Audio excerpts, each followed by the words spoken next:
Xudo nasib qilib Germaniyaga kelib mashina haydab qolsangiz, siz e'tibor berishingiz kerak bo'lgan eng muhim narsalardan biri bu sirena. Ya'ni birinchi tez yordam mashinasi va o't o'chiruvchilarning mashinalarini sirenasini eshitib qolganingizda e'tiborli bo'lishingiz kerak. O'zi Instagramda mana bunaqa videolarni ko'rib qolsanglar kerak. Mana avtobanni o'rtani ochib qo'yishibdi yoki shahar ichida bo'ladigan bo'lsa, darrov mashinalar chetga qochib, mashinani o'tkazib yuborishadi. Ya'ni yo'lda ketyapsiz, sirena eshitdingiz, atrofga darrov e'tiborli bo'lishingiz kerak. U qayerdan kelyapti? Agar siz orqadan kelayotgan bo'lsa, darrov unga yo'l berishni ilojini qilishingiz kerak. Bunaqa paytda svetofor, palasa, bordyur, stoyka hech narsa stalba qaralmaydi.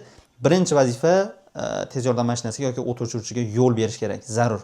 Mana bu yerda mana o'zim olib ulgurgan video, darrov chetga chiqib, bordyurning ustiga chiqib, mashinani o'tkazib olganmiz.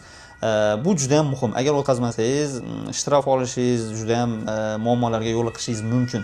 Men yaqinda O'zbekistonda ko'rib qoldim, boyaga tez yordamga yo'l bermasdan yana kelib turib unga do'q ham qilgan tez yordam haydovchisiga bitta odam tez yordam kelayotganda hech qachon uni yo'lini to'sish, bilmadim, u bilan tortishish kerak emas, unga shunchaki yo'l berish kerak. Tamom, hech qanaqa qonun qoidaga qaralmaydi. Deylik, siz svetoforda turibsiz birinchi bo'lib, sizga yashil yondi, lekin siz sirenani eshityapsiz. Bo'ldi, chiqmaslik kerak Germaniyada. Chunki agar u mashina qayerdan kelayotganini aniq bilmasangiz, u yon tomondan kelayotgan bo'lishi mumkin.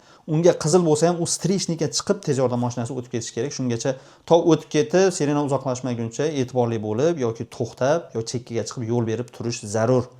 Birinchi navbatda bo'ldi. Unaqa paytda hech narsaga qaralmaydi. Albatta biz o'zbeklar bunga o'rganmagan, lekin umid qilamiz sekin tarbiyalanib, tartibga tushib mana shu narsalarga e'tiborli bo'lishadi.